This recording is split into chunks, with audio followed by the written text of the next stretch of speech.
तो जी हाँ नाजरीन, अस्सलामु अलैकुम वरहमतुल्लाहि वबरकातुह।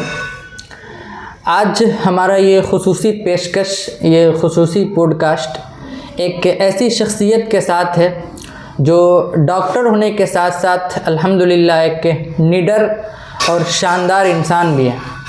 हमारे साथ वो शख्सियत मौजूद है जो तकरीबन 2020 से ही MIM का हिस्सा रहे हैं और MIM को घर घर पहुंचाने में और एक एक शख्स तक पहुंचाने में इनका बहुत अहम रोल अदा है। जी हाँ, मैं बात कर रहा हूं जनाब डॉक्टर शमीमुल हक साहब की, जो नरकटिया विधानसभा से MIM के प्रत्याशी है।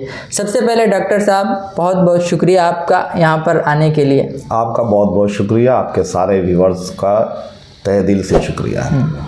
सबसे पहले हम शुरू करते हैं कि आप 2020 से पहले कांग्रेस में थे जी, ठीक है। 2020 में आपने MIM को ज्वाइन किया जी। कौन सी ऐसी मजबूरी थी कि आपने कांग्रेस को छोड़ करके MIM में शामिल हुए? मजबूरी नहीं, 2015 में ऑल इंडिया मजलिस इत्तेहादुल मुस्लिमीन ने बिहार में सीमांचल की ज़मीन से अपनी शुरुआत की और 2015 के बाद से मैंने देखा कि ऑल इंडिया मजलिस इत्तेहादुल मुस्लिमीन एक बेखौफ और बेबाक जो है अपना लीडर जो है हमारे सीमांचल की गोद से पैदा हुए और कहीं न कहीं हम लोग दूसरी पार्टियों में भी रहते हैं तो वहाँ के जो अपना सुप्रीमो है वो हमको गाइडलाइन करते हैं कि किन जो है मैं कि मुद्दों पर, किन मसाइल पर आपको जो है मैं कि बोलना है। लेकिन वाहिद एक ऐसी पार्टी है कि हम इसमें खुलकर के अपनी बात को रख सकते हैं और हम हर उस मजलूम के लिए मैंने खड़े हो सकते हैं। हमको किसी ऑर्डर की, किसी आदेश की ज़रूरत नहीं होती। इन सब चीज़ों को देख करके मैं ऑल इंडिया मजलिस इत्तेहादुल मुस्लिमीन में आया ताकि अपने कौम को, अपने समाज को एक अच्छी जो है मैं लीडरशिप प्रदान कर सकूं। तो गोया आप ये कहना चाह रहे हैं कि कांग्रेस में थे तो आपको ऊपर से जो ऑर्डर आता था वही करना पड़ता था, लेकिन MIM में पूरी आज़ादी है आपको? बिल्कुल आज़ादी है। MIM के जितने सिपाही हैं सबको हक बात और इंसाफ की आज़ादी है और ये इस पार्टी की सबसे बड़ी खासियत है। जी डॉक्टर साहब, आप अल्हम्दुलिल्लाह एक अच्छे डॉक्टर भी हैं, सियासत में भी आप हैं जी, और इसी तरीके से एक अच्छे निडर और जो है बेबाक इंसान भी हैं। तो सारे पद और सारी चीज़ खुसूसियत आप ही ले जाएंगे या औरों के लिए भी कुछ छोड़ेंगे? नहीं, हमारी जो ऑल इंडिया मजलिस इत्तेहादुल मुस्लिमीन की जो सोच है जी, वो ये सोच है कि आपकी जमातों से लीडर पैदा हों। जी, आपकी जमातों से सिर्फ डॉक्टर्स, इंजीनियर और एडवोकेट नहीं हो। आपकी सियासी जब तक आप जो है अपना लीडर जो है अपना कायद माइक नहीं अपना चुन करके देते हैं तब तक आप समाज में एक बड़े रूप में कुछ अच्छा नहीं कर पाते हैं। तो हमारी ये शुरुआत ही है, हमारी ये अपना तंजीम का ये वर्क ही है कि हम अपने लीडर को अपनी सफ़ों में से अपना उठा करके मैंने खड़े कर सके और ये लोगों की अपना की मोहब्बत है कि लोग हम लोगों के साथ आ रहे हैं और इस चीज़ को चूँकि आपने देखा है कि सीमांचल के बाद से ये पार्टी जो है अपना लगातार बिहार के अपना दीगर ज़िलों में भी बहुत मजबूती के साथ है और धीरे धीरे हम लोग का जो है आगे की ओर हम लोग बढ़ रहे हैं और ये देख करके बहुत हम लोग को खुशी है कि पूरा बिहार ऑल इंडिया मजलिस इत्तेहादुल मुस्लिमीन की ओर से अभी हम लोगों ने लगभग 28 से ज़्यादा ज़िलों को में हमारी पार्टी बहुत अच्छा वर्क कर रही है। डॉक्टरी से सियासत का सफ़र जी, ये सियासत ज़्यादा आसान है या मरीज़ों का इलाज करना? नहीं, आसान तो दोनों जो है कि मुश्किल है। दोनों मेरे लिए उतना ही बड़ा ये है, एक चैलेंज है क्योंकि आप एक डॉक्टर के भी रूप में हैं तो पेशेंट की रक्षा करना, उसकी हिफाजत करना, उसका देख रेख करना और उसमें भी कोई टाइम अपना फिक्स नहीं होता। साथ ही अगर सियासत में है तो एक अच्छी सियासत करना, सियासत में और अच्छी सियासत में मेरी समझ से ज़मीन और आसमान का फ़र्क होता है। अच्छा। तो एक अच्छी सियासत करना, एक आपस का जो अपना सांप्रदायिक जो है माहौल है उसको एक अच्छे रूप में अपना समाज के सामने रखना, ये एक सबसे बड़ा चैलेंज होता है। तो मेरे लिए तो दोनों जो है मैं कि टफ है, और हम लोग जो है मैं कि मुश्किल चीज़ को ही ज़्यादा पसंद करते हैं, और हम लोग इसमें जो है मैं खुश हैं। मुश्किल चीज़ को ज़्यादा पसंद करते हैं। उठ बांध कमर क्यों डरता है, फिर देख खुदा क्या करता है। खैर, 2020 से आप MIM में कंटिन्यू हैं। कभी कोई ऐसा लम्हा आपके साथ पेश आया हो जो लगा हो कि नहीं अब ये पार्टी छोड़ देनी चाहिए? बिल्कुल नहीं।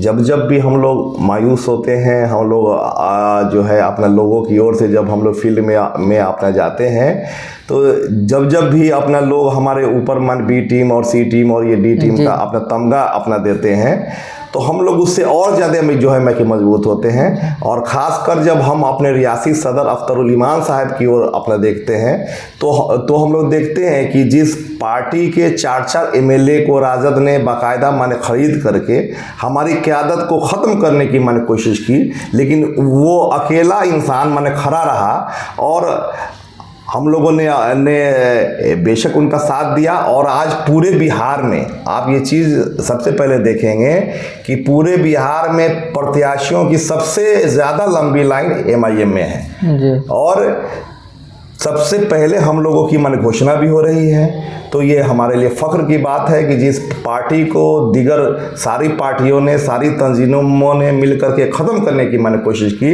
लेकिन हम लोगों की पार्टी उतनी ही ज़्यादा जो है मैं कि मजबूत हो रही है। तो ये मैंने हौसला देख कर के कभी भी मन में ऐसा मैं कि निगेटिव नहीं आया कि नहीं हम लोग अब जो है मैं बंद हो रहे हैं, हम लोग हार रहे हैं, बल्कि उससे हम लोग ज़्यादा से ज़्यादा जो है मैं कि मजबूत हुए हैं। गोया अख्तरुल ईमान साहब को एक आइडियल समझ करके और उन्हीं के तौर तरीके को अपनाते हुए अपने आप को हौसला देते हैं कि वो इसमें जिस तरीके से कायम है, काम करते हैं, हम उसी तरीके से बिल्कुल बिल्कुल हम लोग खुशनसीब हैं कि हम लोग अख्तरुल ईमान साहब की क़यादत में और उनकी सदारत में हमको ये सब अपना सीखने का और माने बोलने का जो है मैं कि मौका मिलता है। बेशक अख्तरुल ईमान साहब बिहार के जितने MLAs हैं उनमें में अगर नंबरिंग हो तो सबसे 1 नंबर में रहेंगे जी। आपने पार्टी को घर घर पहुंचाया, एक एक शख्स तक उसकी पहचान कराई। कभी ऐसा हुआ कि आप किसी शख्स के पास गए हों या किसी घर में गए हों MIM के प्रचार के लिए, MIM को पहचान करवाने के लिए, और उन्होंने दरवाज़ा बंद कर दिया होगा कि नहीं हम उसकी ज़रूरत नहीं है, जाइए यहाँ से? नहीं, हम लोग जब लड़ रहे थे गोपालगंज में जी, हमारे असलम भाई जो है मरहूम वहाँ से ये थे, प्रत्याशी थे जी। तो एक हम लोग गांव में गए थे, तो वो गांव में कुछ लोगों को अपना माँ की नाराज़गी थी किसी और माने पार्टी से, चूँकि हरा झंडा के अपना गाड़ी के साथ हम लोग गए थे। तो एक बूढ़ी अम्मा ने अपना गेट को ये किया, बंद किया। मैं वहाँ जो है मैं खड़ा रहा, और बहुत देर के बाद जब मैं गेट को ये किया, पीटा, तो वो 5-7 मिनट के बाद फिर अपना गेट मान खोली, बोले कि नहीं अब जो है फलाना पार्टी को हम लोग को वोट नहीं देना है। तो हम लोगों ने कहा कि नहीं हम लोग वैसी साहब के लोग हैं जो आपकी हक की बात रखते हैं। यकीन जानिए कि उसने मेरा माथा पकड़ करके अपना चूमा और कहा कि नहीं, आप जिस पार्टी के साथ हो हम लोग इसी पार्टी का वेट कर रहे थे, और आप सिर्फ मेरे घर से नहीं बल्कि इस पूरी गली से इत्मीनान के साथ जाइए कि हम लोग इसी पार्टी के साथ हैं, इसी अपना क़यादत के साथ है। और अल्हम्दुलिल्लाह फर्स्ट बार माने हम लोगों की वहाँ अपना सीमांचल से बाहर हमारा ये था प्रेजेंटेशन था, और RJD के, JDU के, भाजपा के जितने बिहार और झारखंड के मंत्री संतरी थे, उन सारे लोगों का वहाँ जमावड़ा होते हुए भी ऑल इंडिया मजलिस इत्तेहादुल मुस्लिमीन ने 12,500 वोट हम लोगों को आया। और जबकि हम लोगों को पार्टी का सिंबल भी किसी वजह से जो है मैं कि नहीं मिल पाया था, और आपको खटिया छाप वहाँ था, मैं चारपाई छाप, उसी से हम लोग अपना मैं लड़ रहे थे, लेकिन 12,500 वोट आया। ये लोगों की जो है मैं कि मोहब्बत थी, लोगों का जो है मैं लव था हम लोगों के प्रति, और हम लोगों को इससे आगे चल के हौसला। वो बूढ़ी अम्मा हरा झंडा देख करके गेट बंद की थी। जी। आप इशारों में क्यों बात कर रहे हैं? सीधे सीधे बोलिए ना कि हरा झंडा किसकी तरफ, RJD की तरफ तो नहीं था। इशारों में बात करने की मेरी आदत नहीं है। असल में कुछ लोगों ने रंग को ही अपना पार्टी का पूरा स्टेटस सिंबल अपना ये कर लिया। अगर हरा झंडा या हरा गमछा रख करके जाते हैं तो लोग आपको राजद के लोग जो है अपना समझते हैं। अगर जो है मैं कि नारंगी अगर कुछ अपने पहन करके गए तो लोग आपको भाजपा के लोग समझते हैं। तो ये अपना साफ अपना जाहिर है। पहली बार गोपालगंज के लोगों ने उस वक्त कहा था कि लालू जी के बेटे 2.5 दिन तक घर में रुक गए थे, और 2.5 दिन तक घर में रुकने के बावजूद भी जो है मैं कि राजद वहाँ से अपना जीत नहीं पाया। तो ये साफ अपना जाहिर था कि कहीं ना कहीं राजद के लोगों की कमी रही थी और उनको हार का सामना जो है अपना। डॉक्टर साहब, ये सच है कि आप एक निडर हैं, जाबाज हैं, बेबाक हैं, लेकिन ये निडरपन कभी कभी इंसान पे भारी पड़ जाता है। कभी भारी पड़ा है आप पे? कुल्लू नफ्सिन जायकतुल मौत, हम इस चीज़ को जो है मैं कि मानने वाले हैं। अगर अल्लाह ने मौत हमारी लिखी होगी तो आनी है, और हम लोगों को अल्लाह से ज़्यादा किसी का खौफ नहीं होता है। आपने ढाका से जो MIM के उम्मीदवार हैं राणा रंजीत सिंह, शायद आपने ही उनको MIM में लाया है। कभी ऐसा हुआ कि नहीं लानी चाहिए था इनको? नहीं, राणा भाई के बारे में मैं पहले से जानता हूँ। माननीय स्वर्गीय सांसद सीताराम बाबू हमारे फादर के काफ़ी अच्छे दोस्तों में से थे, और दोनों एक ही जो है महाविद्यालय में थे। तो मैं एक पुष्ट से उनको जानता हूँ। और रंजीत भाई में हमने वो क्वालिटी देखी थी कि वो आदमी के अंदर अपने बाप का खून उनकी रगों में अपना दौड़ रहा है। जब हम लोग उनको इस पार्टी में लाए तो बहुत सारे अपने विरोधियों की आवाज़ आने लगी कि भाई इनका भाजपा में है, ऐसे है वैसे है। ये लोग अपना बजरंग दल में भी थे। हमने कहा कि आदमी की पहचान उसके बाप से होती है, उसके भाई से जो है मैं कि नहीं होती। बहुत लोग ये भी अनुमान उन लोगों का था कि रंजीत भाई सिर्फ आए हैं और फिर इस पार्टी को अपना छोड़ करके अपना चले जाएंगे। अल्हम्दुलिल्लाह हम लोगों को अपना खुशी है कि रंजीत राणा इस पूरे नॉर्थ बिहार में सबसे अच्छी मेहनत कर रहे हैं, और पार्टी को आगे ले जाने में उनका काफ़ी अच्छा अपना योगदान है। उनके योगदान को देखते हुए ही हमारे सदर राष्ट्रीय अध्यक्ष ओवैसी साहब यहाँ पर आए थे, और उन्होंने उनके नाम की माने घोषणा कर दी। उनको जब MIM में लाए तो आसानी के साथ MIM में वो शमूलियत इख्तियार कर लिए, या फिर आपको सियासी डॉक्टर बन करके इलाज करना पड़ा उनको? नहीं, सियासी डॉक्टर नहीं। उनकी जहनीत थी, उनकी सोच थी कि एक मुसलमानों का बड़ा तबका उनके भाई की वजह से उनसे अलग हो रहा है जी। और कहीं वो जो करना चाह रहे थे वो असल में पहले वो जनसुराज में थे, लेकिन वहाँ पर उनको वो फील्ड, वो प्लेटफॉर्म जो है मैं मिल नहीं रहा था। उस वक्त उनकी पार्टी का भी जो है गठन नहीं हुआ था, एक NGO के रूप में अपना जनसुराज थी, लेकिन वो वहाँ अच्छा फील नहीं कर रहे थे। हम लोगों ने जब उनसे अपना संपर्क किया तो उन्होंने कहा कि नहीं, ये बहुत अच्छी पार्टी है, ओवैसी साहब पढ़े लिखे सबसे अच्छे जो है मैं लीडर हैं, तो हम आप लोग के साथ आकर के काम करने के लिए तैयार हैं। फिर मैंने अपने प्रदेश अध्यक्ष साहब से, अख्तरुल साहब से उनको ले जा करके जो है मैं कि मिलवाया, और जो है हम लोगों ने रिक्वेस्ट की। और अख्तरुल साहब चूँकि उनके फादर से भी उनके काफ़ी अच्छे अपना ये थे, रिलेशन थे, तो दोनों को देखते हुए हम लोगों ने फैसला लिया कि नहीं, राणा रंजीत शिवहर के लिए अच्छा अपना विकल्प के रूप में हो सकते हैं। और हमारे राष्ट्रीय अध्यक्ष जी का जो है हम लोगों को ये मिल गया, संकेत मिल गया। अच्छा डॉक्टर साहब, सियासत और झूठ का क्या ताल्लुक है? हमने इससे पहले जब देखा कि लोकसभा इलेक्शन के वक्त राणा रंजीत साहब को सीट मिली, उसके बाद इलेक्शन से पहले ढाका में एक सभा हुआ। उस सभा में पूरा प्रचार किया गया, पोस्टर छपे गए और चारों तरफ बैनर लगाया गया, वीडियो के ज़रिए बताया गया कि असदुद्दीन ओवैसी साहब ढाका तशरीफ़ ला रहे हैं। उसके बाद इम्तियाज़ जलील साहब आए, लेकिन असदुद्दीन ओवैसी साहब की कोई ख़बर नहीं हुई। बाद में आखिर में चल कर के लोगों को बताया गया कि वो नहीं आ सके हैं, परमिशन नहीं मिली है।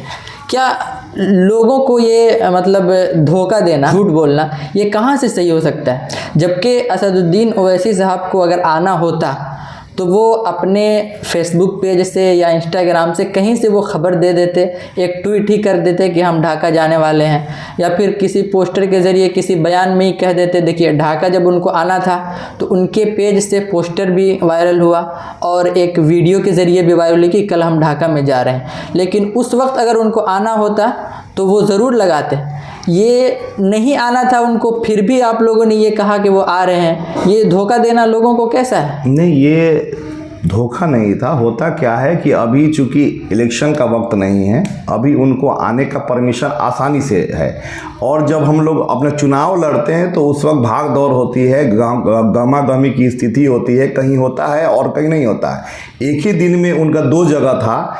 महाराजगंज भी ढाका के बाद उनका जो है लगभग 3:30 बजे वहाँ अपना फिक्स था जो है महाराजगंज। हमारे अखिलेश्वर जी वहाँ से प्रत्याशी थे और उन्होंने भी बाकायदा अपना परमिशन अपना लेकर के अपना रखा था। लेकिन एक ही बार में दोनों परमिशन को अचानक से कैंसिल मन कर दिया गया। हम लोगों के पास उनके हेलीकॉप्टर का जो रसीद है वो भी मैं आपने अगर पहले अगर कहा होता तो मैं उसको जो है मैं भेज देता आपके जो है अपना व्हाट्सएप पर।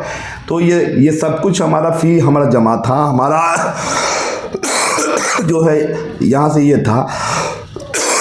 लेकिन अचानक से प्रशासन के द्वारा कहा गया कि नहीं, ओवैसी साहब की सभा का परमिशन कैंसिल अपना कर दिया जाता है। कितना दिन पहले आपको पता चला? नहीं, एक ही दिन पहले हम लोग जब माइक मंच पर थे, हमारी सारी तैयारियां थी। इम्तियाज जलील साहब उनके ही स्वागत के लिए यहाँ थे।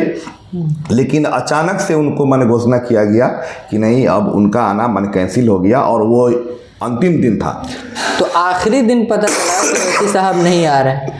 अगर उससे पहले आना होता तो हम यही बात आपसे पहले भी पूछे थे, अगर उनको आना होता तो वो 2 दिन 3 दिन पहले वो अपने ट्वीट के ज़रिए, फेसबुक के ज़रिए वो बताते तो कि हम आ रहे हैं ढाका। ऐसा उस वक्त तो कुछ था नहीं। वही मैं आपको बताना चाह रहा हूँ कि चुनाव के दिन में इतनी फुर्सत नहीं होती कि वो आदमी बैठ करके अपना ट्वीट करे, आदमी बैठ करके ये करे। आपने देखा है कि दिल्ली में भी जितनी हमारी रैलियाँ हुई है वो जनाब ताहिर हुसैन साहब के लिए और शफीउर रहमान साहब के लिए, वो भी लगभग 1 घंटा 2 घंटा पहले वहाँ हमको गवर्नमेंट मन परमिशन देती है कि नहीं यहाँ पर होगी, यहाँ पर नहीं होगी। बहुत सारी रैलियाँ वहाँ भी अपना कैंसिल हुई हैं।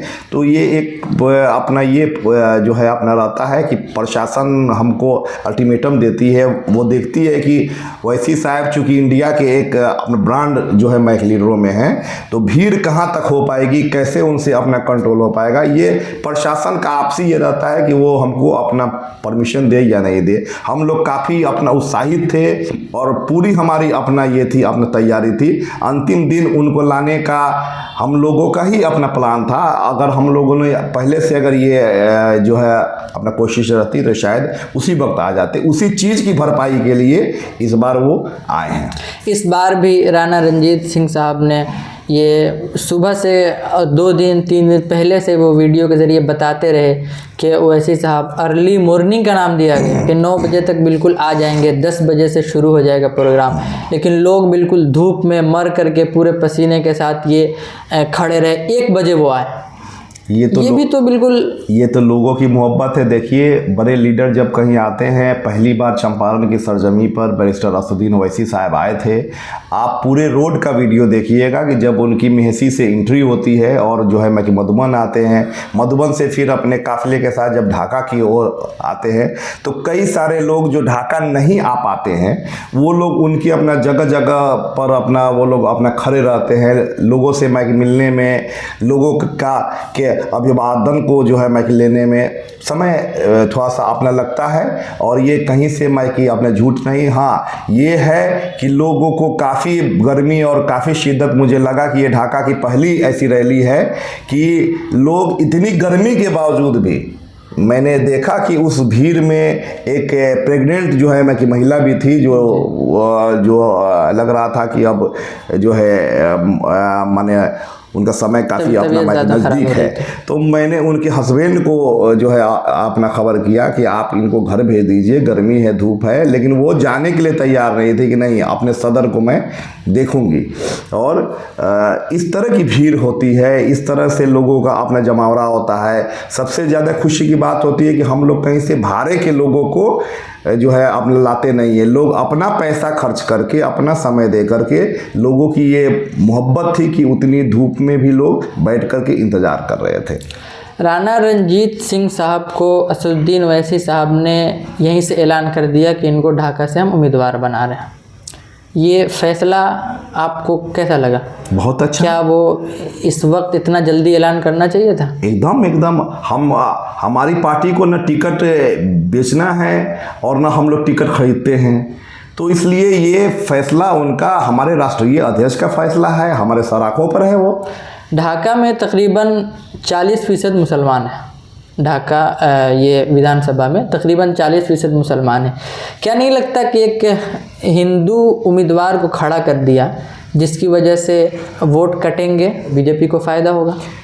आप हमको एक बात बताइए, अगर 40% मुसलमान हैं, यहाँ के एमएलसी खालिद भाई भी जो है मैकी मुसलमान हैं, पूर्व एमएलए फैसल साहब भी यहाँ से अपना जो है मैकी मुसलमान हैं, ढाका में जितने मुसलमानों के मसले हैं उन पर इन लोगों का तो जो है अपना ज़बान भी नहीं खुलता है जी। उसी चंदन बारा मैकी मदरसा से जहाँ से खालिद साहब ने फरागत अपना हासिल की, उसी को एक 2 रुपये का आदमी आकर के बोलता है कि ये आतंक का सबसे बड़ा अड्डा है। ये लोग अपना खामोश रहते हैं। एक्स MP रमा देवी जी का बाकायदा अपना बयान आता है कि ढाका तो मिनी पाकिस्तान है, फिर भी ये लोग अपना खामोश रहते हैं। मुसलमानों के जितने मसाइल है, अभी माइक लहन ढाका का जो है ये हुआ था, घटना हुआ था, वहाँ तो हमारे राणा रंजीत ही बोले, वहाँ तो हमारे अख्तरुल ईमान साहब ने ही आवाज़ उठाई। अख्तरुल ईमान ढाका का MLA नहीं है। अख्तरुल ईमान ने शिवहर के, अगर जीतू राम की आवाज़ उठाई तो अख्तरुल ईमान शिवहर के MLA नहीं हैं। अख्तरुल ईमान हमारे पूर्णिया जिले के अपना MLA हैं, लेकिन एक बेबाक आवाज़ के रूप में ऑल ओवर बिहार की बात वो शख्स अगर उठाता है तो हक तो माने हमारा है। अब उन लोगों से ये जा कर के सवाल कीजिए कि आप लोगों ने वफ़ के मामले पर कहीं आप लोगों की आवाज़ उठी हो, किसी में कि मुसलमानों के मजलूमों के की अगर आवाज़ उठी हो, तब आप जाइए मैं कि मुसलमानों के बीच में मन घूमिए। कुछ लोग का कहना यह है कि अगर टिकट ही देना था तो मधुबन से देते, वो अपने भाई के ख़िलाफ़ इलेक्शन लड़ते। ढाका में इसलिए दिया गया है कि सिर्फ वोट काटेंगे और फ़ायदा दूसरे को पहुँचेगा। देखिए, ये कुछ राजद के लोगों का अपना बयान हो सकता है। आप ये बयान जा कर के पहले तेजस्वी यादव जी को दीजिए कि जहाँ से राजपूतों की संख्या ज़्यादा है वहाँ पर किसी यादव को दे दे। आप जा कर के माँ के मुकेश सहनी जी को जो है अपना दीजिए। जहाँ ब्राह्मणों की संख्या ज़्यादा है वहाँ से कोई अपना सर, ये राजनीति है। हक उसी का है जहाँ से अगर माँ के मुसलमानों का वोट है तो हमारी पार्टी का हक है कि हम वहाँ जा कर के अपना लड़ें। और ढाका एक अच्छी खासी संख्या है, राजपूत भाई भी हमारे बहुत अच्छे हैं, और चूंकि हम लोग अपना दलितों की आवाज़ भी लगातार उठाते रहे हैं हमारे रंजीत भाई, तो इसलिए हक मतलब उनका है। और सांसद के इलेक्शन के बाद उन्होंने अपनी धरती ढाका को ही अपना सेलेक्ट किया और लगातार ढाका में है, तो ये उनकी मेहनत को देखते हुए अपना बैरिस्टर साहब ने उनकी अपना घोषणा की है। इसमें लोगों को मन खुश होने वाली बात है कि एक मुसलमान की यही जो है लहन ढाका की बात थी, ये शख्स एक राजपूत होकर के अगर आवाज़ अगर उठाता है तो ये आपके लिए फ़ख्र की बात है। बाकी जितने यहाँ माइकी मुस्लिम अपना लीडर हैं, सबके मुंह में ज़बान पे अपने ताले लगे हुए थे। यहाँ पर जब ढाका में ओवैसी साहब का जब सभा हुआ, उसमें पोस्टर पर लिखा हुआ था पाकिस्तान के ख़िलाफ़ ओवैसी का जिहाद। चारों तरफ प्रचार किया गया, पोस्टर बैनर सब पर यही कहा गया कि पाकिस्तान के ख़िलाफ़, आतंकवाद के ख़िलाफ़ ये प्रोग्राम किया गया है। लेकिन ओवैसी साहब आए और फिर वो अपनी पार्टी की बात करने लगे और फिर राणा रंजीत सिंह को टिकट का ऐलान कर दिया।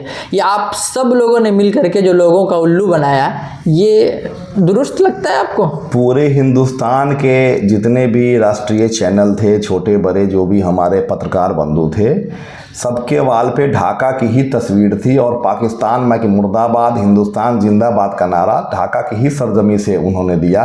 ये आप लोगों को नहीं दिखता है, लेकिन ये ज़रूर दिखता है कि उन्होंने आके अपनी पार्टी की बात की। जहाँ सियासी लोग खड़े होते हैं, जमा होते हैं, आम तौर पे आप देखेंगे कि शादी के भी माहौल में अगर सियासी लोग हैं, चाय के भी अगर दुकान पर कोई अगर सियासी लोग हैं, तो वहाँ सियासत की बातें होती रहती हैं। तो ये एक फॉर्मेलिटी थी। और बिहार में चूँकि इलेक्शन होना है, मैंने पहले ही आपको कहा कि मेरी पार्टी को टिकट बेचना ही नहीं है, हम लोग लोगों को देख करके, संगठन को देख करके हमारी पार्टी फैसला करती है। तो ये पाकिस्तान के खिलाफ उन्होंने ढाका से जो आवाज़ लगाई, वो हमको लगता है कि देश से बाहर तक उनकी आवाज़ गई।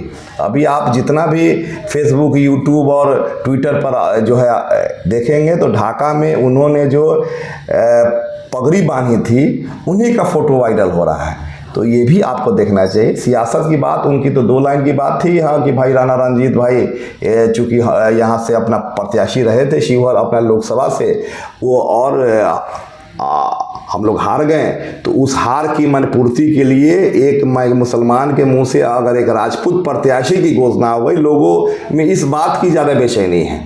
लोगों में इस बात की बेचैनी नहीं है कि हाँ यहाँ से MIM लड़ेगी। लोगों में बेचैनी इस बात की हो गई कि अरे भाई, जो पार्टी कल तक जो है मैं कि मुसलमानों की बात करती थी, उस पार्टी ने राजपूत को जो है यहाँ से अपना ये कर दिया, उम्मीदवार मैंने खड़ा कर दिया।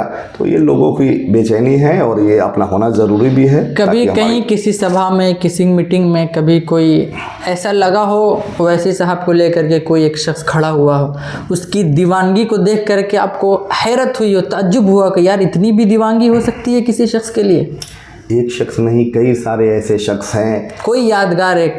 बहुत सारी ऐसी बातें हैं। हम आप एक छोटा सा किस्सा आपको बताते हैं कि जब हम लोग सीमांचल में हम लोग अपना गए थे, तो वहाँ एक जो है मैं एक नदी पर एक पुल अपना बनना था जी।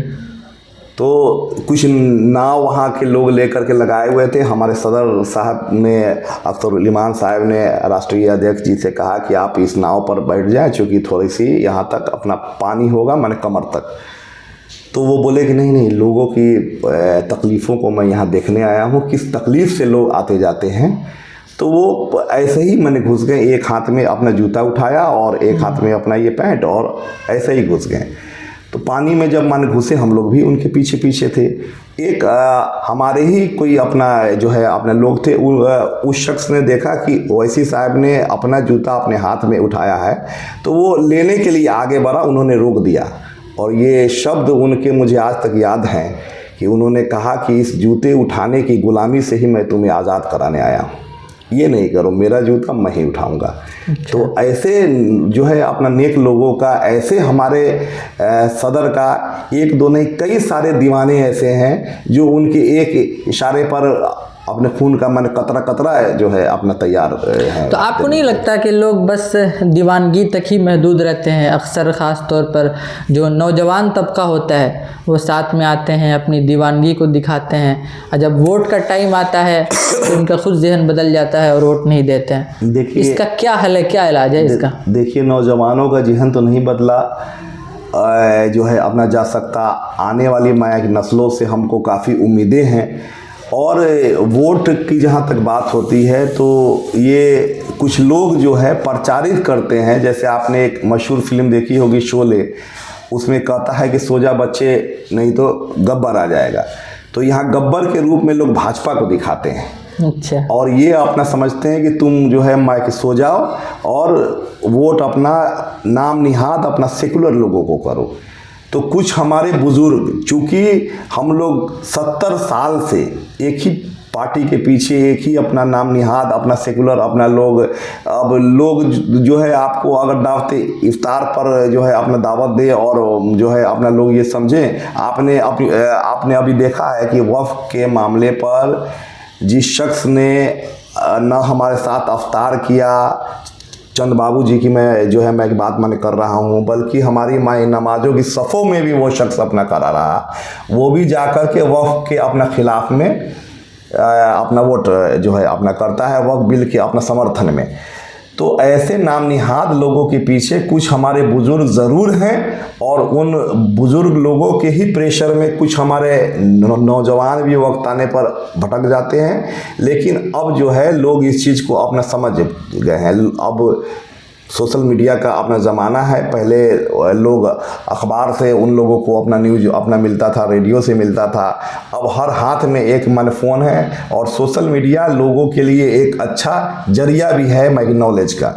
तो अब लोग इस चीज़ को अपना समझ गए कि नहीं, अगर कोई आदमी हमारे हक की बात करता है, कोई आदमी मजलूमों के साथ माने खड़ा है, कोई आदमी मैं कि मुसलमान शब्द का बेखौफ होकर के इस्तेमाल अगर करता है, तो बैरिस्टर असदुद्दीन ओवैसी है। अपने वक्फ बिल की बात कही। वक्फ बिल का जब मसला आया तो चंद्रबाबू नायडू और नीतीश कुमार ने उसका समर्थन किया, उसकी हिमायत की। तो जब नीतीश कुमार ने उसकी हिमायत का ऐलान किया तो बिहार में जितने भी उनके पार्टी से अक्सर जो मुस्लिम जो नेता थे उसमें से बहुत सारों ने इस्तीफ़ा दिया, उससे हटने का अपने आप का फैसला किया। लेकिन डॉक्टर खालिद अनवर साहब वो भी एक मुसलमान हैं और वक्फ बिल के समर्थन करने के बावजूद भी वो अन्ना ही इस्तीफ़ा दे रहे हैं। क्या शरीयत को इख्तियार करना ये सही था या फिर उनकी सियासत अपनी कुर्सी बचानी सही थी उनको? खालिद भाई सरकारी मुसलमान हैं जी। सरकारी मुसलमान हम लोग उनको कहते हैं कि जो सरकार के इशारे पर मुसलमानों में ये फैलाए कि तुमको इधर जाना है उधर जाना है। हमको बहुत ताज्जुब होता है कि खालिद भाई की मैं बहुत इज़्ज़त करता था और बहुत आलिम आदमी थे, लेकिन पता नहीं वो जा कर के वो कौन सी ऐसी बूटी मैंने खा लिए कि उसके बाद उनको अपना चमचाई का एकदम आदत उनको लग चुका है। और ये बहुत शर्म की बात है। खालिद साहब अपना ज़हीन आदमी है, घरेलू अच्छे आदमी है, पर्सनल बहुत अच्छे आदमी हैं, लेकिन उनको कुर्सी से इतनी ज़्यादा अपना मोहब्बत है कि कुर्सी के लिए वो माने मैं साफ अपना लफ्ज़ों में कहूँ तो कुर्सी के लिए वो शख्स अपने कौम का सौदागर माइक है। क्या उनको सलाह देना चाहेंगे? सलाह ये देना चाहेंगे कि खालिद भाई आप बहुत अच्छे व्यक्ति हैं। मैं पर्सनली डॉक्टर शमीमुल हक आपकी बहुत इज्जत करता था और अभी भी वक्त है कि अगर सुबह का भूला शाम को घरवा। अरे मुसलमानों के मसाइल पर अगर आप इस्तीफ़ा अगर नीतीश बाबू के मुंह पर अगर मार देते हैं तो हम लोग आपको सर पर लेकर के इसी ढाका में मन घूमने के लिए अपना तैयार हैं। और ये मुसलमानों की मोहब्बत ही थी कि आप जा कर के उस कुर्सी के ओहदे पर को आपने अब आज तक अगर संभाला है, तो ये बिहार के मुसलमानों की जो है मैं मोहब्बत थी आपको, इसको कम से कम जो है बचा के रखिए। आने वाले दिन में अल्लाह इसका अजर देगा। डॉक्टर खालिद अनवर साहब अगर जेडीयू छोड़ देते हैं तो क्या एमआईएम में आप उनको रखेंगे? अरे हम लोग स्वागत हैं जो आदमी हक के लिए। हम लोगों ने बाकायदा दावत भी दिया। डॉक्टर कासिम अंसारी साहब ने अपने जदयू ये किया छोड़ा और हमारे पुराने साथी रहे हैं, लेकिन उन्होंने अभी साफ तौर पे कहा है कि मैं अभी किसी भी पॉलिटिकल पार्टी में मतलब शामिल मैं कि नहीं होऊंगा। तो ये तो माने कि हम लोगों की ओर से माने खुली अपना ये है कि जो आदमी अपनी शरीयत के लिए, अपनी कौम के लिए, अपने मैके की जो है मैके मसाइल के लिए अगर पार्टी के खिलाफ भी अगर जाना पड़े तो हम लोग तो 24/7 हमारा दरवाज़ा उनके लिए मन खुला हुआ है। ढाका के फ़िलहाल जो विधायक है पवन जायसवाल, उन्होंने एक बयान दिया कि नमाज जो है रोड पे नहीं होनी चाहिए। ये जो मसला जब देश में उठा तो उन्होंने एक बयान दिया कि रोड पे नमाज नहीं होनी चाहिए। लेकिन हिंदुओं का एक त्यौहार आया, कोई झंडा या कोई त्यौहार था, तो वो विधायक जी खुद रोड पर नाचते हुए पाए गए। क्या लोगों के साथ ये दोहरा रवैया ये कहाँ तक ठीक है? मैंने पहले ही कहा कि कुछ ऐसी पार्टियां हैं जो पार्टी की ओर से कुछ ऐसा फार्मूला दिया जाता है कि आप हिंदू मुसलमान के बीच में ये झगड़ा अपना ये करें। पवन जी पढ़े लिखे आदमी हैं, उनके बड़े भाई हमारे साथी भी हैं, वो सब कुछ ठीक है अपनी जगह, लेकिन वो चाहे हिंदू का त्यौहार हो चाहे किसी में के मुसलमान का त्यौहार हो, इसको आपस में मिलजुल करके और अपना सामाजिक रूप से ये अपना बयान देना कि जो है नमाज रोड पर जायज़ नहीं है और आप खुद रोड को जाम करके अगर लाठी ले करके भाग रहे हैं तो ये साफ जाहिर है कि आप किसी एक ही पक्ष के लोग हैं और एक ही पक्ष की बात को अपना रखते हैं। और आप यहाँ के एमएलए हैं, यहाँ के हिंदुओं के भी एमएलए हैं और माइक मुसलमानों के भी एमएलए हैं, तो दोनों को उनको माइक लेकर के आगे जो है अपना बढ़ना चाहिए। राणा रंजीत सिंह का टक्कर किनसे है, फैसल रहमान साहब से या फिर पवन जायसवाल साहब? कुछ नहीं, हम लोगों की जो टक्कर है, हम लोगों की जो पहचान है, अपनी क़यादत की पहचान है, अपनी पार्टी की पहचान है। लोग इस चीज़ को भली भांति जान रहे हैं। ढाका के मुद्दों पर, ढाका से लेके मैं कहूँ शिवहर तक, मधुबन तक, राणा रंजीत ने जो पहचान अपनी बनाई है। एक इससे पहले का मामला था जो है मैं कि मधुबन थाना का, जहाँ एक सरपंच को एक एसआई ने इतनी बुरी तरह बेइज्जत करके पीटा। उस शख्स के फेवर में कोई आदमी मन खड़ा नहीं हो रहा था, लेकिन अकेला शख्स राणा रंजीत उनके फेवर में रहे और फिर आगे चल कर के बात हुई। वैसी साहब पर इल्ज़ाम लगता है कि वो भड़काऊ भाषण देते हैं और सिर्फ एक तबके की बात करते हैं, उनके लड़ने से बीजेपी को फ़ायदा पहुंचता है। आपको नहीं लगता कि आप भी उसी खेल का हिस्सा हैं? हम लोगों की एक पॉलिटिकल पार्टी है और चुनाव आयोग ने हमको परमिशन दिया है कि हिंदुस्तान के किसी स्टेट में और किसी विधानसभा में हम लोग इलेक्शन फाइट कर सकते हैं, जिस तरह राजद वाले हैं, जिस तरह कांग्रेस है, जिस तरह भाजपा वाले हैं।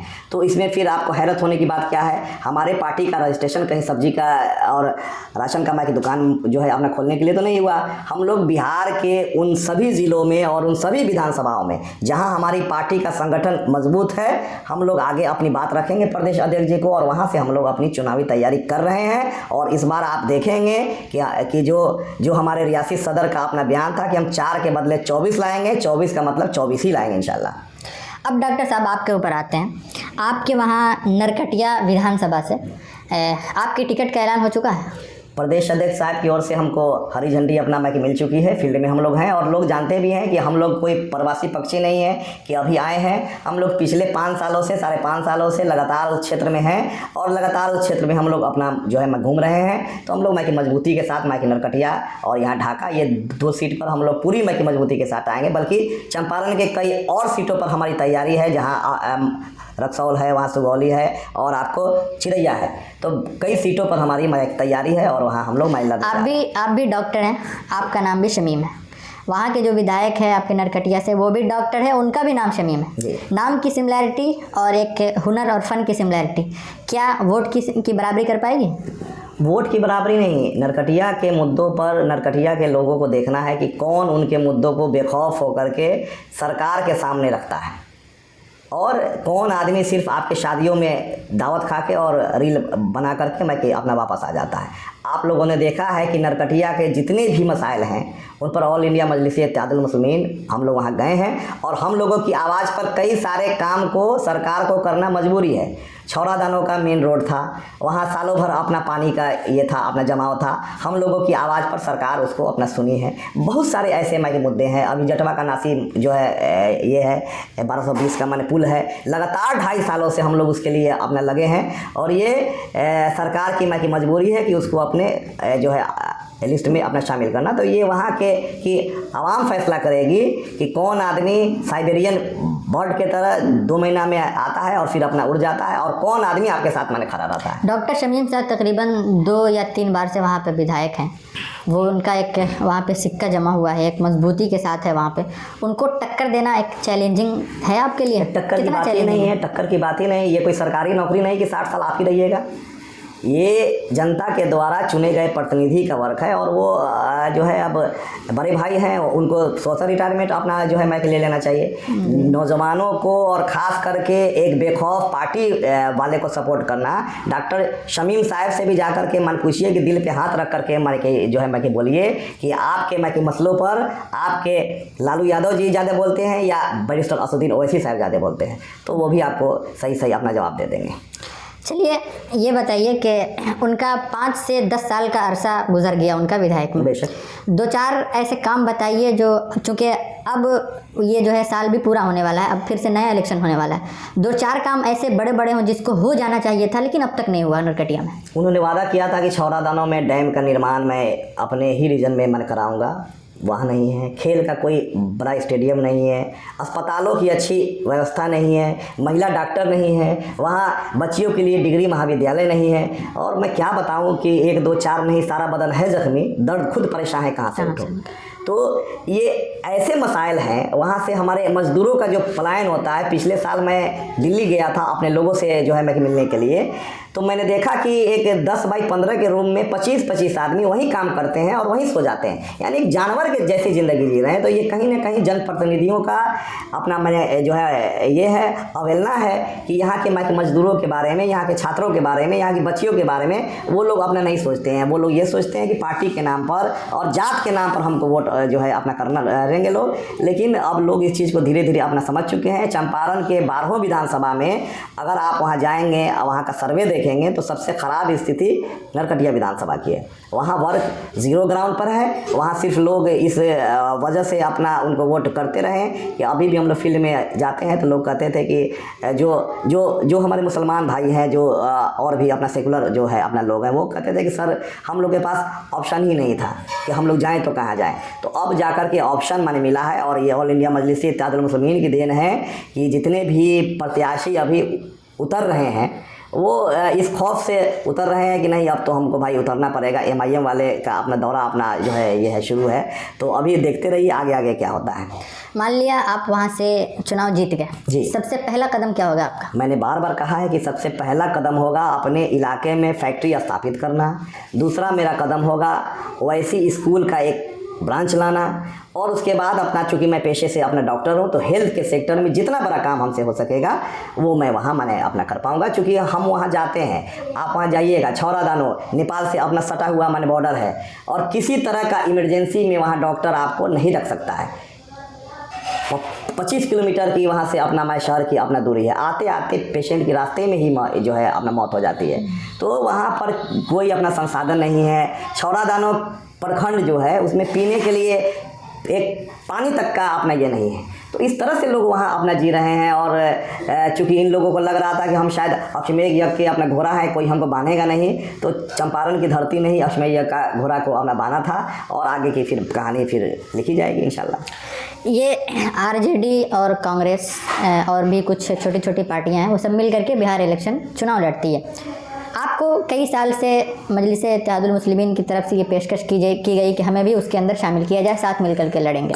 जी। खैर उनकी क्या मजबूरी थी, क्यों नहीं शामिल किया, उससे अलग हट करके इस बार क्या उनको संदेश देना चाहेंगे कि आप शामिल कर लीजिए, हमको MIM को शामिल कर लें, या फिर आपका इस बार अकेले लड़ने का प्लान है? देखिए, हम लोगों ने बार बार ये पेशकश की। हम लोग जब इंडिया गठबंधन बन रहा था उस वक्त भी हम लोगों ने अपनी पेशकश रखी थी कि शायद हम लोग भी इसमें शामिल हो जाए। क्योंकि भाजपा के अगर खिलाफ सबसे ज़्यादा कोई पार्टी बोलती है मजबूती के साथ तो AIMIM है। लेकिन आपको मैं साफ साफ बता देना चाहता हूँ कि ये जितनी पार्टियाँ हैं इनको मुसलमानों के वोट बैंक से मतलब है, मुसलमानों के क़यादत से इनको कोई लेना देना नहीं है, मुस्लिम लीडरशिप इनको चाहिए ही नहीं। क्योंकि ये जानते हैं कि जब बेखौफ लोग सत्ता में आएंगे, जब बोलने वाले लोग अपना सत्ता में आएंगे, और ख़ासकर वैसी साहब के सिपाही वाले लोग जब आएंगे सत्ता में, तो ये हमसे हक मांगना शुरू करेंगे। फिर वहाँ जाकर के आपने देखा है बहुत सारे लोग हमारे RJD वाले हमारे क्षेत्र में जाकर के कहते हैं कि एक विधायक के पास क्या होता है, वो भी सरकार में 17 महीना ही रहे। मैंने कहा कि भाई आपके MLA साहब 17 महीना सरकार में रहे, हमारे MLA अख्तर ईमान साहब एक दिन भी सरकार में नहीं रहे, बल्कि सरकार के मंत्री पद को लास्ट से उन्होंने ठोकर मार दी। कई बार ऑफर आया, उन्होंने अपना ठोकर मार दिया। लेकिन एक अकेला MLA सरकार के खिलाफ बोल के 217 करोड़ का एक पुल पास करवा सकता है। तो MLA के मुंह में अगर जबान ही नहीं है तो वो 17 महीना रहे चाहे 17 साल, उससे कुछ नहीं होना है। तो इस चीज़ को लोगों को समझना होगा कि MIM के जो बोलने वाले सिपाही हैं, जो हक की बात रखने वाले सिपाही हैं, उनको मैंने खोज करके ढूंढ करके विधानसभा आए, जिनको सदन में भेजने का अपना काम करे, तब जाके मुसलमानों की एक लीडरशिप जाकर के अपना खड़ी होगी। हमारी लीडरशिप से इन सारी पार्टियों को अपना तकलीफ़ है। हमारी शर्तों पर अगर वो लोग आते हैं तो हम लोग अपने रियासी सदर से हम लोग अपना ये रखेंगे बातों को, उनसे गुजारिश हम लोग माने करेंगे कि आप जो है आइए साथ में। लेकिन हम लोगों को यकीन है कि वो लोग साथ में नहीं आएंगे, चूँकि मैं कि मुसलमानों में एक लीडरशिप माने खड़ी हो जाएगी, और जिस वोट पे उन लोगों का राज है वो वोट उनका तितिर बितिर है अपना हो जाएगा। RJD ये जब भी उनका अपना मसला आता है, जैसे कि मान लिया कि जब इलेक्शन का टाइम आता है, टोपी कुर्ता पजामा पहन करके इमारत शरिया पहुंच जाते हैं। रमज़ान का टाइम आता है, टोपी कुर्ता पजामा रुमाल लग करके लालू यादव तेजस्वी यादव इफ्तार पार्टी में चले जाते हैं। क्या कहेंगे इस बारे में? कब तक वो लोग टोपी पहनाने का काम करेंगे? अभी तो इलेक्शन है, जितने राजद वाले हैं सबके सर पर आपको ये दिखेगा, टोपी देखेगा। सबकी गाड़ियों में एक आपको दाढ़ी वाला व्यक्ति को, भले ही उनको कुछ पैसे दे करके बैठाना पड़े, लेकिन वो लोग बैठा करके घूमते हैं। मोहब्बत उनको सबसे ज़्यादा मैं कि मुसलमानों से ही अपना होती है। लेकिन आप कुछ दिन पहले जाइए, जब हमारे तेजस्वी यादव जी बाप बनने वाले थे, सिवान में उस वक्त हत्या जो है अपना हो जाता है आरिफ जमाल साहब की, गोपालगंज में हत्या हो जाती है हमारे असलम साहब की, और ये आदमी सोनपुर के मेला में 10 करोड़ का भैंसा अपनी बीवी को दिखा रहा था। पंडित जी ने कहा था कि 10 करोड़ का भैंसा अगर दिखाइएगा मजबूत, तो आने वाली संतान आपकी मैं कि मजबूत पैदा होगी। और वहीं आप जो है आप देख लीजिए बिहार शरीफ में अजीजिया मदरसा कांड, 70 किलोमीटर की दूरी ये लोग वहाँ अपना जो है आज तक ये जो है मैं कि नहीं जा पा सके। वहीं सिवान के अपने बरहरिया में 8 साल के रिजवान को जेल में उठा करके डाल दिया जाता है। इन लोगों की अपना आवाज़ तक मैं कि नहीं निकलती है। तो मुसलमान अब धीरे धीरे इस चीज़ को जान चुका है कि ये मोहब्बत की जो उनकी शटर माने खुलती है वो बस इन्हीं 6 महीने के भीतर में मन खुलती है। फिर उनको 4.5 साल उसी कैद में उनको रखा जाएगा कि नहीं अब 4.5 साल तक आपकी हमको ज़रूरत नहीं है, आप बस दावत इफ्तार खाइए और मैं कि मुशायरे की मैं कि महफिलों में जाकर के शामिल होइए। तो हमारे बिहार के जितने मैं कि मुसलमान हैं वो इस बात को अच्छी तरह से समझ चुके हैं कि ये हमको बरगलाने का, दिखाने का और शो ऑफ करने के बाद हमारी पूछ, हमारी समझ इनमें नहीं है। राजद का एक बड़ा आपने ये देखा होगा, स्लोगन देखा होगा कि राजद की सरकार अगर आएगी तो माँ बहन को हम लोग 2500 रुपया अपना सम्मान योजना देंगे। मैं पूछना चाहता हूँ कि सबसे पहले अपनी भाभी को जाकर के आप जो है आप सम्मान के साथ उनको मन घर अपना ले जाए। ये शख्स अपनी भाभी को रात में 10 बजे गेट से बाहर ये लोग मार करके अपना धक्का दे करके बैठा देते हैं और बिहार की महिलाओं को सम्मान देने की बात करते हैं। शर्म आनी चाहिए। पहले अपने घर की महिला को सम्मान दीजिए, फिर जाकर के बिहार की महिला को सम्मान दीजिए। सम्मान अगर है तो सबका सम्मान एक साथ है। डॉक्टर साहब, हम अब पॉडकास्ट के अख्तिताम पे हैं। हमारी आखिरी कड़ी एक बच्ची है रैपिड फायर। उससे पहले एक सवाल जो मेरे जहन में आ रहा है कि जब हिंदुस्तान पाकिस्तान का जब मसला छिड़ा, ये जंग हुई, लड़ाइयाँ हुई, ये सारे मसले ख़त्म हो गए, उसके बाद बीजेपी का एक नेता उठता है और ये बयान देता है कि उन आतंकवादियों के बारे में कहता है कि उन्हीं की बहन को भेज करके उनके ऊपर अटैक करवाया। तो एक हिंदुस्तान की बहन कर्नल सोफिया कुरैशी, उसको उन पाकिस्तानियों और आतंकवादी की बहन कहना, ये कहाँ तक दुरुस्त है? ये अपने आप को फेमस करने का उनका एक अपना ज़रिया था और भाजपा के ने आरएसएस की जिस पाठशाला में उनको पढ़ाई करवाई थी उसी के ये अपना बोलते। सोफिया कुरैशी हिंदुस्तानी है, भारतीय है और हर भारतीय के दिल में बस चुकी है। और ये एक शर्मनाक था कि एक मंत्री होते हुए और इस तरह का बयानबाजी करना कि हाँ हमने उन्हीं की बहन को भेज करके, तो उनको अपने भी ख़ानदान के बारे में बताना चाहिए कि वो कौन माँ की माफ़ी वीर के अपना वंशज हैं, वो कौन माने गोडसे के अपना रिश्तेदार हैं। तो ये लोग इस सब पर बात नहीं करेंगे। भाजपा के पास सिर्फ एक ही अपना मुद्दा है, हिंदू और मैं कि मुसलमान का, दूसरा कोई मैं कि मुद्दा नहीं है। और इस चीज़ को वो चाहती है कि बिहार के इलेक्शन में भरपूर इस्तेमाल करे, लेकिन बिहारी बेवकूफ़ नहीं होता है। बिहार ने इस देश को सबसे ज़्यादा IAS और IPS जो है अपना दिए हैं, तो बिहारी इस चीज़ को अपना समझ रहे हैं कि अब भाजपा की चाल नहीं चलने वाली। तो चलिए, अब वक्त भी ज़्यादा हो चुका है, हम आखिरी अपने प्रोग्राम की आखिरी कड़ी को आपके सामने लाते हैं और ये हमारा प्रोग्राम है रैपिड फायर। आपको सिर्फ एक लफ्ज़ में जवाब देना है, ठीक है? बेहतर सियासतदान कौन है, असदुद्दीन ओवैसी साहब या नरेंद्र मोदी? बेशक बैरिस्टर असदुद्दीन ओवैसी साहब। वजह है कि सारी बातों को पब्लिक के सामने मन खुलकर और बेखौफ होकर के गरीबों की, मजलूमों की आवाज़ है सिंगल वो। अगले जब चुनाव होगा 2027 में, तो बेहतर PM किसको देख रहे हैं, राहुल गांधी को या फिर से नरेंद्र मोदी को? हमारी समझ में सबसे अच्छा है कि किसी दलित महिला को अगर कांग्रेस ये अगर देती है तो हम लोग उसके सपोर्ट में हैं। राहुल गांधी से क्या एतराज़ है आपको? राहुल गांधी शायद उस लायक अभी जो है मैं कि नहीं हुए हैं, उनको और स्टडी करने की ज़रूरत है। चलिए, बेहतर स्पीच देने वाले, बेहतर मुकर्रिर, अच्छा बोलने वाले कौन है, ओवैसी या मोदी? बेशक ओवैसी और हमारे रियासी सदर अख्तरुल इमाम साहब यहाँ के। नहीं, यहाँ पे 2 ही ऑप्शन है, असदुद्दीन ओवैसी साहब या मोदी। ये तो हर शख्स जानता है, हर शख्स को मालूम है ये बात। तो नहीं लगता है कि सिर्फ वो भड़काऊ भाषण देते हैं? नहीं, वो फैक्ट बोलते हैं और साफ बोलते हैं। अच्छा, चलिए, भड़काऊ भाषण देने में आप किसको आगे रखते हैं, अकबरुद्दीन ओवैसी साहब को या बीजेपी के नेता को? अकबरुद्दीन ओवैसी साहब ने तो कभी कुछ भड़काऊ अपना बोला ही नहीं, और बीजेपी के लोग लगातार अपना बोलते रहते हैं। आपने देखा है कि अकबर ओवैसी साहब ने अभी जो है लाल दरवाज़ा मंदिर के लिए 20 करोड़ रुपया मैंने पास जो है आपने करवाया, तो ये उनकी काबिलियत है। अच्छा, नरकटिया विधानसभा से अगला क्या कहते हैं उसको एमएलए कौन, डॉक्टर शमीम साहब या फिर डॉक्टर शमीमुल हक साहब? हम लोग अपनी जीत को लेकर के आश्वस्त हैं, पब्लिक के अपना रुझान को देख के। चलिए अब हम बिल्कुल आखिरी 2 सवाल करते हैं, और ये सवाल डॉक्टर साहब बिल्कुल सियासत से अलग हट करके, ठीक है। ये ज़िंदगी में कोई एक ऐसा लम्हा आपके पास आया हो जब लगा हो कि अब हम बिल्कुल ख़त्म हो चुके हैं, कोई किसी उम्मीद कुछ भी ना बाकी हो, बिल्कुल टूट चुके हों, फिर एक ऐसी उम्मीद आपके सामने आई हो चिराग बन करके, और उसको आपने अपनाया हो, फिर एक नई ज़िंदगी मिली हो आपको, कोई ऐसा लम्हा हो? लम्हा जब मेरे बाप हमारे वालिद मोहतरम की जो है मेरी मौत हुई थी, तो मुझे लगा कि शायद मेरी ज़िंदगी यहीं पर मैंने ख़त्म हो गई।